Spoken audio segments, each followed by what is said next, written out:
السلام علیکم ملګرو، زه نن راغلی یم خپل د دې پیج نه تاسو ته مخاطب یم. دې روډ نه به تپوس کوو د دې مسافرۍ په باره کې چې د دې باندې دا وخت څنګه تېرېږي.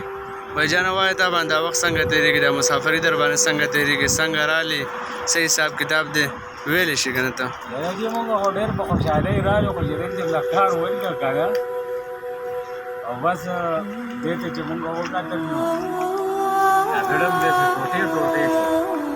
او یاره د دې ځای دا مسافري چې کومه ده که نه، دا خو مونږ هلته دا سوچ کوو چې یاره دا خو ډېر پیسې دي او هلته راغونډول دي او بس هلته به مونږ لاړ شو. یاره د دې ځای پیسې چې کومې دا د جهنم د منځه راوستلې.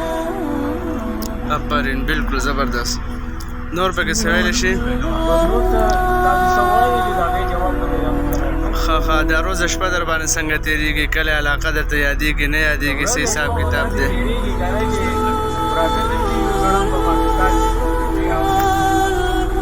ښه دا بل مرګر نه به تپوس وکړو څنګه حساب کتاب دی، دا به څه وایي. او دا راته ووایه بھیجانه لکه آینده نسل لپاره ستا څنګه څه خبرې کوې چې هغه څه وکړي، څه سوچ هم دی لکه چیلنج ورکوو چې خپل تعلیم په پاکستان کې جاري وساتئ او خپل محنت وکړئ.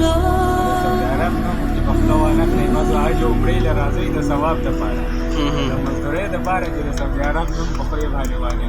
ښه د پاکستان په ترقۍ باره کې څه خبرې وکړه؟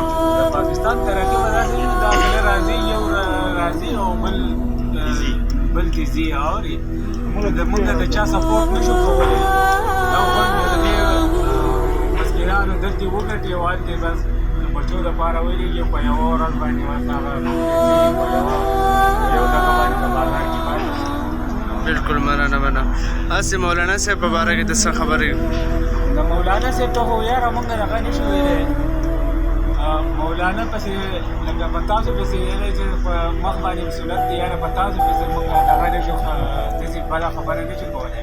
او مولانا صاحب سره خو علم دی، زبردست. مونږ هلته غلطې خبرې نه شو کولی. خو بیا که د امریکې په چال باندې راغلی جو بد ورته وایو، او که د خپل مفاد او د خپل دغه لپاره راغلی جو بس بیا نه دی زبردست څه کوي که نه. جی بس مونږ یې سپورټ کوو، علم دی ورسره مولانا صاحب. بالکل.